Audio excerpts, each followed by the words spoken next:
Osman ibn Affan, le troisième calife de l'islam, occupe une place complexe et importante dans l'histoire de la foi. Son règne de 644 à 656 de notre ère a été marqué à la fois par des réalisations remarquables et des conflits internes turbulents.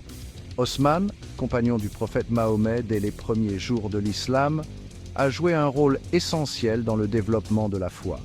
Il est surtout connu pour avoir supervisé la compilation du Coran en un seul texte standardisé, une réalisation monumentale qui a assuré la préservation du livre saint pour les générations futures. Cependant, le califat d'Osman a également été marqué par une dissidence croissante et des accusations de favoritisme envers son propre clan, les Omeyyades. Ces tensions ont finalement dégénéré en rébellion ouverte, culminant dans le siège tragique de sa maison et son assassinat final. La mort d'Osman a marqué le début de la première fitna, une période de guerre civile intense au sein de la communauté musulmane.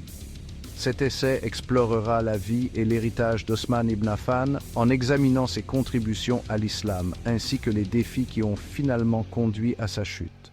Né dans le puissant clan Omeyyade de la Mecque, Osman ibn Affan était un commerçant prospère avant sa conversion à l'islam.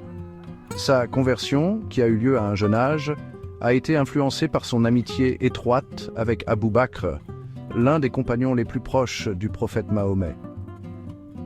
La conversion d'Osman a été un événement important pour la jeune communauté musulmane, car elle a démontré l'attrait croissant de l'islam au-delà de la famille immédiate et du cercle restreint du prophète.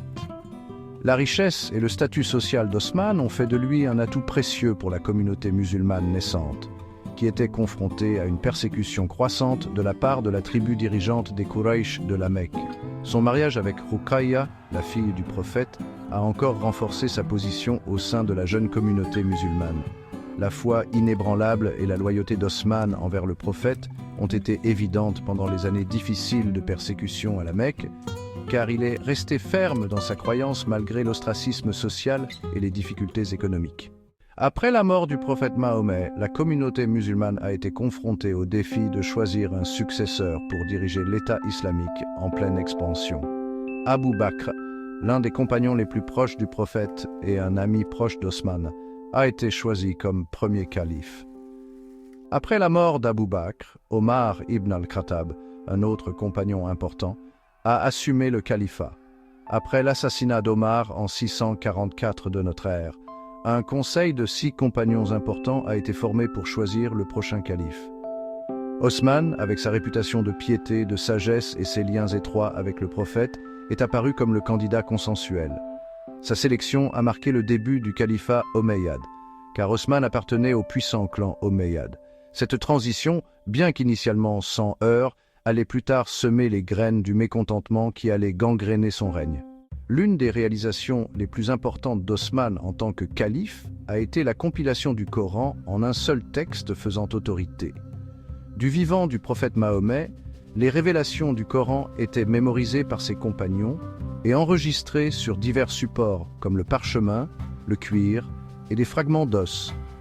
Alors que l'islam se répandait au-delà de l'Arabie, les variations de dialecte et de prononciation ont suscité des inquiétudes quant au risque de divergence dans la récitation et l'interprétation du Coran. Reconnaissant l'urgence de la situation, Osman a formé un comité de scribes et de compagnons qui avaient mémorisé le Coran.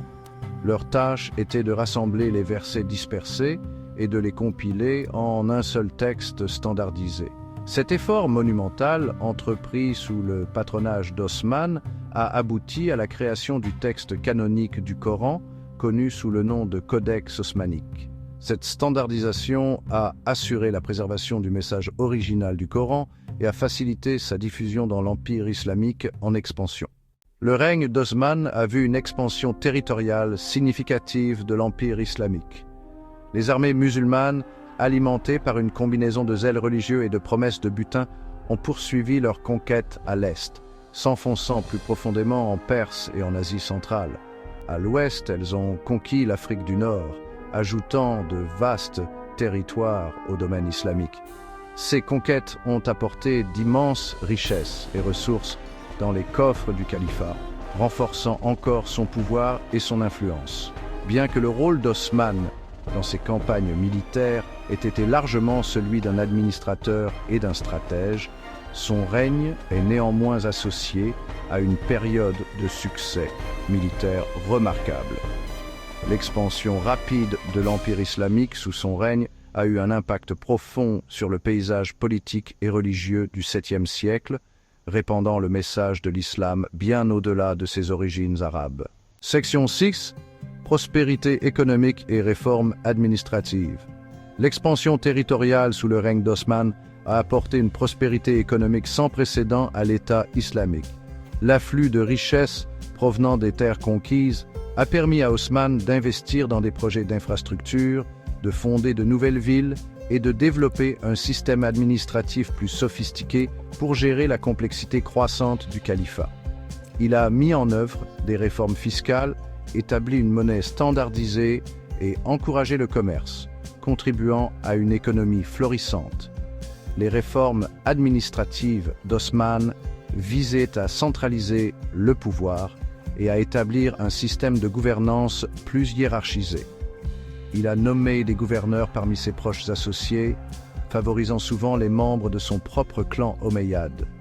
Bien que ces réformes visaient à rationaliser l'administration et à assurer la stabilité, elles ont également alimenté involontairement le ressentiment parmi ceux qui les percevaient comme un moyen de consolider le pouvoir des Omeyyades. Section 7. Dissidence croissante et accusations de favoritisme. Malgré les succès de son règne, le califat d'Osman a été marqué par un mécontentement croissant et des accusations de favoritisme. Sa nomination de parents et d'alliés proches, en particulier du clan omeyyade, à des postes administratifs clés, a aliéné de nombreux premiers musulmans qui considéraient ces actions comme du népotisme et une trahison des principes égalitaires de l'islam. Ces accusations ont été aggravées par la perception qu'Osman s'isolait de plus en plus des préoccupations du peuple, s'appuyant fortement sur les conseils d'un petit nombre de personnes. La dissidence croissante pendant le règne d'Osman n'était pas simplement une question de grief personnel ou de lutte de pouvoir. Au fond, elle reflétait un débat fondamental sur la nature du leadership au sein de la communauté musulmane. De nombreux premiers musulmans croyaient que le califat devait être basé sur la piété et le mérite, ouvert à tous, quelles que soient leurs affiliations tribales. Ils considérèrent la politique d'Osman comme un écart par rapport à cet idéal, ouvrant la voie à une monarchie héréditaire plutôt qu'à une direction élue. Section 8. Le siège de la maison d'Osman et son assassinat. Le mécontentement latent contre le règne d'Osman a finalement dégénéré en rébellion ouverte. En 656 de notre ère, des rebelles d'Égypte, de Koufa et de Bassora ont marché vers Médine, exigeant la destitution d'Osman et la nomination d'un nouveau calife. Ces rebelles, motivés par un mélange complexe de griefs religieux, d'ambitions politiques et de rancune personnelle, ont assiégé la maison d'Osman, piégeant le calife vieillissant à l'intérieur. Malgré les appels au calme de ses compagnons et les offres de négocier avec les rebelles, Osman a refusé d'abandonner son poste, croyant qu'il était le calife légitime choisi par Dieu. Le siège s'est prolongé pendant des semaines, culminant avec l'assaut de la maison d'Osman par les rebelles et son assassinat alors qu'il récitait le Coran.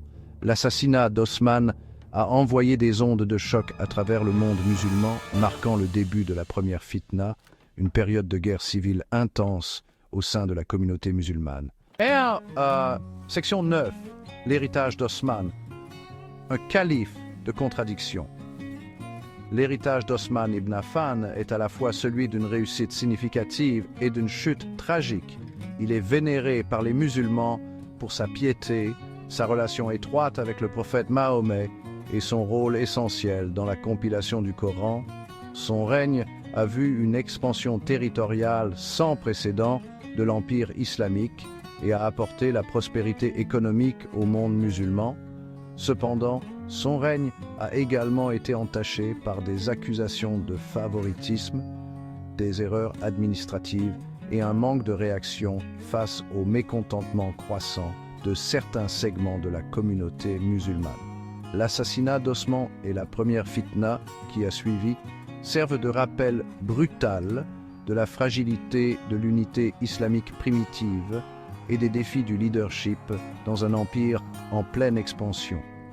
Bien que son règne puisse être considéré comme une période de progrès et de troubles, les contributions d'Osman à l'islam, en particulier son rôle dans la préservation du Coran, restent un héritage durable qui continue de façonner la foi jusqu'à ce jour.